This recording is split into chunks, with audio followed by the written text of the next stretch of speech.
What's going on, you guys? I'm as always Mr. Grimreaper 2. Sorry, guys, I have not been. I've been away from YouTube for a little bit, for a couple of days. Um, didn't get a chance to really give you guys another a review. The week before, I think, yeah, a couple of days ago. Um, because I was in the hospital, recently and all that shit. So, Yeah, but he wasn't doing well. yeah, yeah. So me and Knight are going to give you guys another review, and I am going to give you guys our I'm going to give you guys a reaction today. So I just only got two videos to do today, and then I'm going to call it quits. This is going to be for the film, for the 1997 film Face Off. This review that I'm going to do for y'all guys.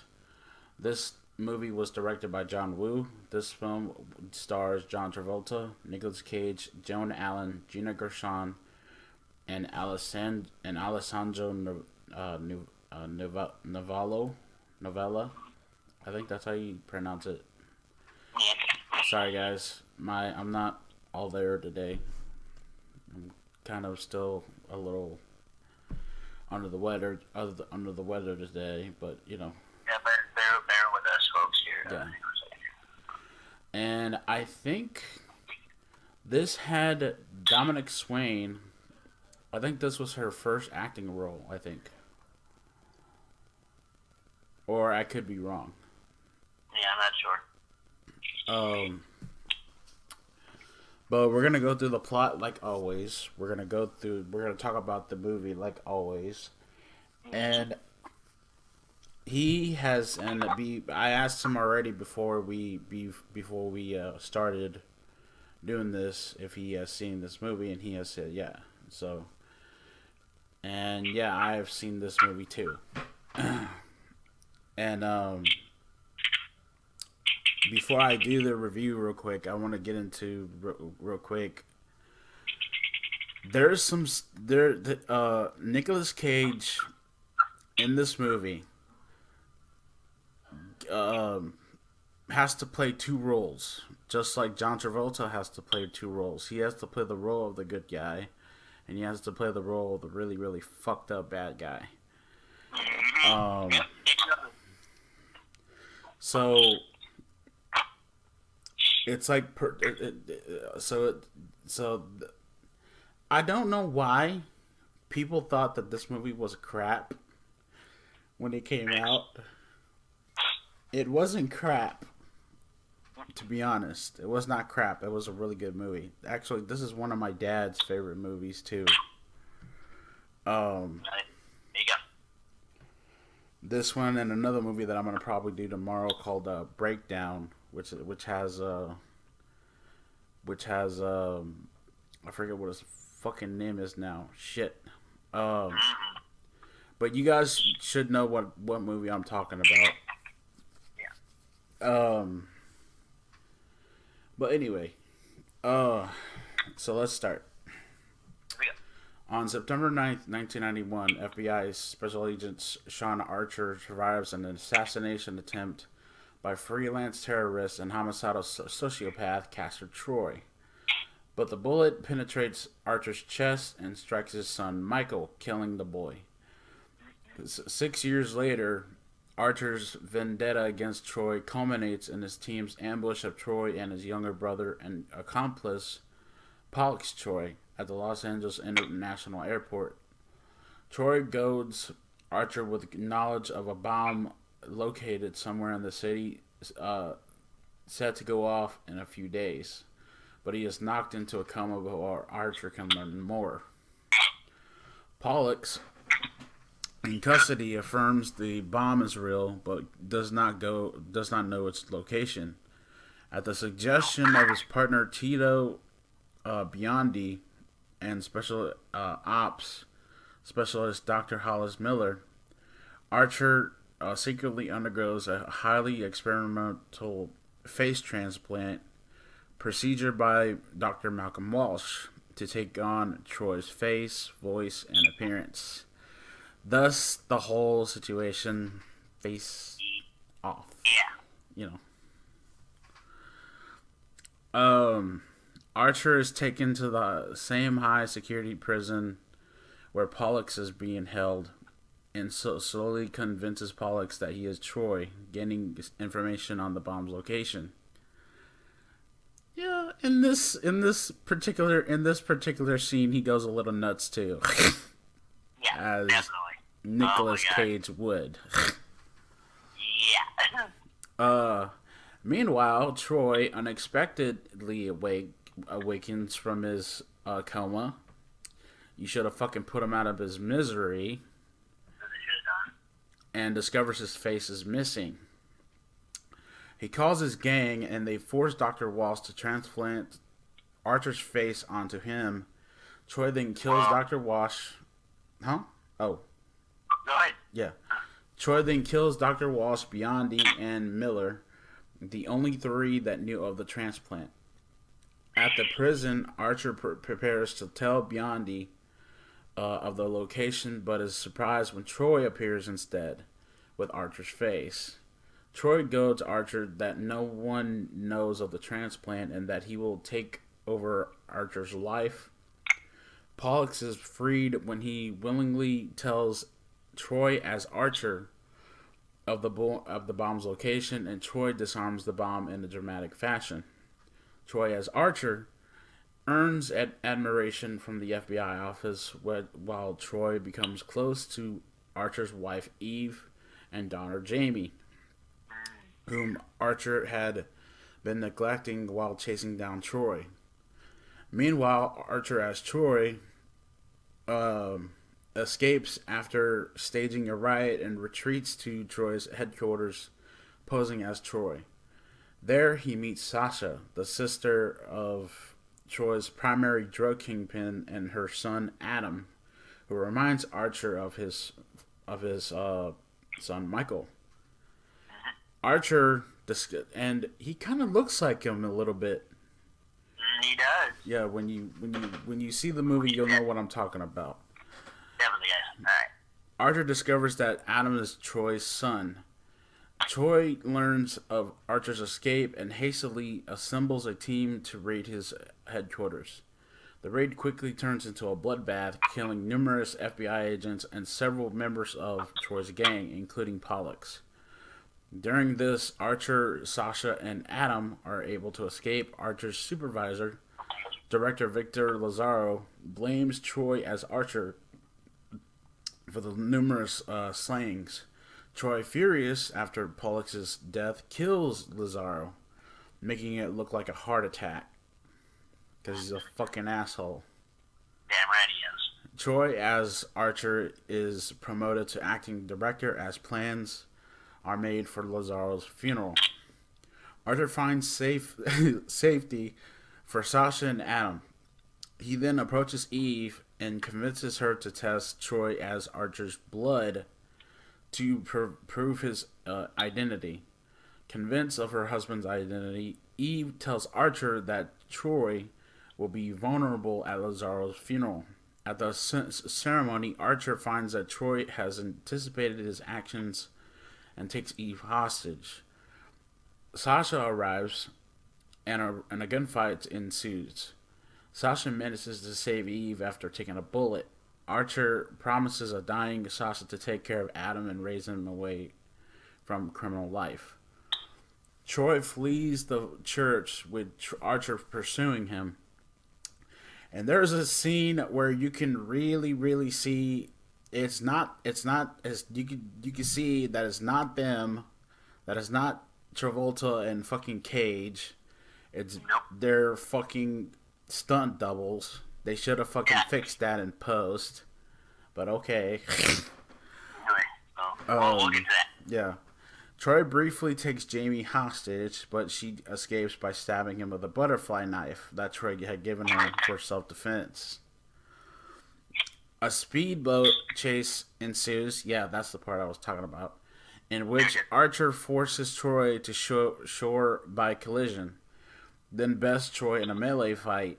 Troy mutilates his own / Archer's face to taunt and distract him, but Archer instead gains the upper hand and impales Troy with a spear gun, killing him.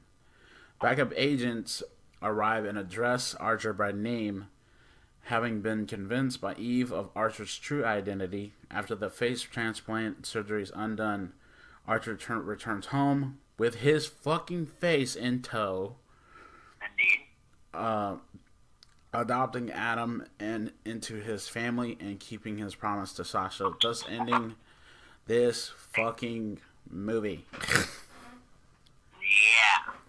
Yeah, so let's talk about this, shall we? Yes. Okay. People said that this movie was goofy. There was some goofy shit in this movie, and yeah, there is some goofy. There's a lot of goofy shit in this movie. If you guys don't know as well, neither there is also a okay. If you guys have not ever seen the show That 70s Show, there is a dude by the name of Danny Masterson who who plays the daughter's boyfriend. Oh yeah, at one point, yeah, he is her boyfriend at one point. Yeah. But yeah, he plays the more lazy guy that lives in the basement kind of guy. Yeah. Yeah.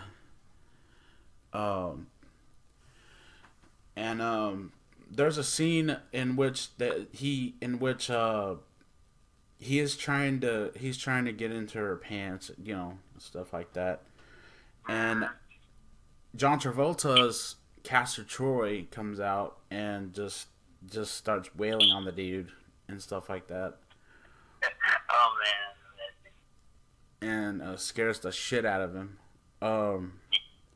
And that's when that butterfly knife comes in effect. The butterfly knife that was talked about in this movie. Yeah, definitely. But okay, I want to talk about that scene that I was talking about before, that I was referring to. There's a scene in this movie where also too there was, you could literally see that it wasn't John Travolta and fucking and Nicolas Cage flying through the air after that speedboat accident and shit like that. No, yeah, you can tell that they didn't use the actual actors. They used their stunt doubles, and that is common. I've seen that in a lot of movies myself. If you notice, if you watch Terminator Judgment Day, you see that scene where he's jumping off the thing on the motor setup to go after John. Yeah. You can tell the pace is different. You can tell when he was landing, you can see the pace of that was a stunt double. That wasn't really Arnold. That was actually a stunt double doing that stunt. So yeah, I've seen that before. So yeah. Yeah. So what the problem is that you should have fixed it. You should have fixed it in post. Like you could have had a shot of them, of their faces, but you could have fixed that. Like you could clearly see it wasn't them. That it was their stunt doubles, and it should have been fixed. So yeah, that could have been. I mean, it could have been presented better, you know. But yeah, I mean, just for their face, you can do the editing and show like their faces, and you know what I mean. And that wouldn't have stuck out so much, you know. So yeah, because that's what they did with. If I remember correctly, they did that same shit with Freddy vs. Jason. We talked about. I don't think we ever talked about that.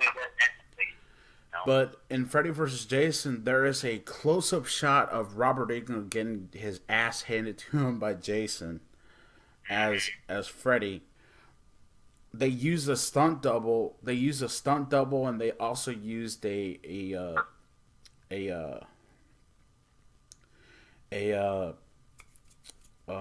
one of those rubber dolls, a doll that looked like Freddy. Yeah. And stuff like that. They also did the same thing with what's her fucking name? Kelly Rowland's character. Yeah. To make it look like she got killed and stuff like that. Yeah, but yeah, but yeah. But yeah, see, yeah, you can tell when you watch a certain movie, you tell something will stick out. Yeah. You can tell someone is dummy. You can tell something is a stunt double, not the actual person. You can tell. But anyway, but yeah, so yeah. Yeah. So what I liked about this is that they changed.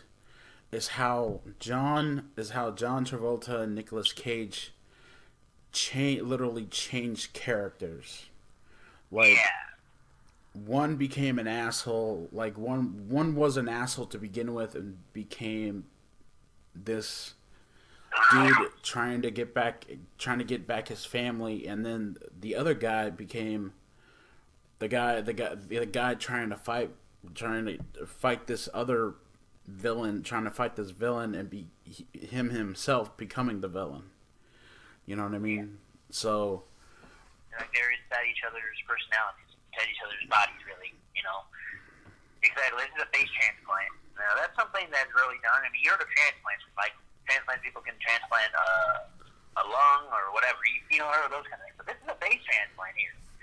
They change faces, and it's like they're inside each other's bodies. It's like they possess each other, basically. yeah, And knowing, because the actual real person, when they're in each other's faces, that other person can feel what they're feeling, and you know what I mean. And so yeah, so that you know what I mean. It was kind of weird, you know what I mean. yeah. Explain it. You don't see that. Yeah, what I liked about it is that how Travolta and Nicolas Cage could change into each other's character on a dime, like that. Oh, that. Like, and it was cool to see how I love John Woo. I think John Woo deserves a little bit more credit than what he gets. Yes. And for this, he has done. I don't think that this isn't the first time I've seen a John Woo movie. He also did a Jet Li movie. I think it was a Jet Li movie. I'm not sure. I forget. I forget what movies that he's done. I can bring up his filmography here. You can see. His dating, and then let's see here. Looks like he did Mission Impossible 2, the second Mission Impossible. He did that one. Yeah. Let's see some of here. his things he did, yeah. Some of these movies. There's Face Off. Of course, we were talking about Face Off. He also did Broken Arrow. Oh, I've seen that one too. There you go. He did. Oh, that's the one I was thinking of. It wasn't a Jet Li movie. It was This is the one I was thinking of. The Replacement Killers. That's the one I was thinking of. It wasn't a Jet Li movie. It was like it had Chow Yun Fat in it, and I was thinking of something else. This is the movie I was thinking of, but I thought it was our bad. Sorry about that, guys. Yeah. So yeah, this dude he gets a bad rap for movies that he's made in the past. Mm-hmm. But he's a really good director. Yeah. I mean, come on, man. They don't give him a chance. Come on. Yeah, he's a really good director when he chooses to be. But people have said that the way he directs is kind of weird. Yeah. And stuff like that. But I don't think so. Me neither. Yeah. But I give Face Off a 10 out of 10. Yeah. Oh yes, yeah. This movie is really good. Both Nicolas Cage and John Travolta played exceptionally well, except the fact of the matter is that they get called out a lot. They get called out a lot for overacting and stuff like that. But the way they acted in this movie, it was actually a good thing that they overacted. The way Nicolas Cage goes nuts in movies, John Travolta. These two dudes are known for going nuts in their movies and stuff like that. Yeah. they're kind of a little in their own special way. Yeah, if you think about it, yeah. But yeah, I give it a 10 out of 10, and I think I agree. Yep. this movie And deserves a lot of credit for being a really good action movie. It's a really good action movie. There is some stuff though that I kind of wish that they could have changed, like the fact that the you see the whole stunt double thing. They could have fixed that and stuff like that. But that's my only gripe. And there's a couple of other things. Um, there's a couple of other things too. Like how the hell are you gonna leave him alive? How the hell are you gonna leave Castor Troy alive when he can fucking come back and take your fucking face and just make your life a living hell? You know what I mean? Like, really. Ah, man. but whatever. It's Yeah. But anyway, yeah. But yeah, I give it a 10 out of 10. And what did you think of Face Off, man? I thought it was good. I mean, I've seen a lot of John Wilson movies that he's been in, and I've seen, Nicolas Cage movies that he's been in. So, I mean, these two guys are good actors, bar none. I know, as Grim said, they're a little, but Yeah. it was a great movie, and I love the chase sequences. I love everything about it. And it's like I said before, when they switch faces, it's like they're in each other's personalities. So. But like I said, I thought it was good, and I watched it again, and I recommend it. And if you guys have not seen Face Off, well, go online, look for it. I mean, try to find it maybe at a half price books. They sell movies there. I mean, watch it. We recommend it. And again, 10 out of 10. Heck yeah, I'll give it a 10 out of 10 as well. So, man, it may be weird, but again, great movie. I liked it, and I know Glenn liked it. So yeah. Yeah, if you guys can find it on like a Blu-ray DVD or something like that, watch the special features because I think the making of this movie is really really good. How they talked about what they did in the movie and all that stuff, and watch the making of this movie. It's really really enjoyable. But Check it out. let me know in the comment section down below what you guys thought of Face Off and all that. That's gonna be it for me for right now with Dark Knight 97. Coming up next, I'm gonna give you guys another reaction, your only reaction for today. And no, it's not gonna be for that fucking Cats trailer. Yeah, I already know there's another fucking trailer that came out. Yeah. But it's gonna be for the reveal trailer for Sindel for Mortal Kombat 11. So. And we already know the game came out already, but he has not seen the trailer, so come on, guys. Yeah. But anyway, yeah, that's gonna be it for me. I'm as always Mr. Grandphone 2 with Dark Knight 7, and we'll see you all in the afterlife. Peace.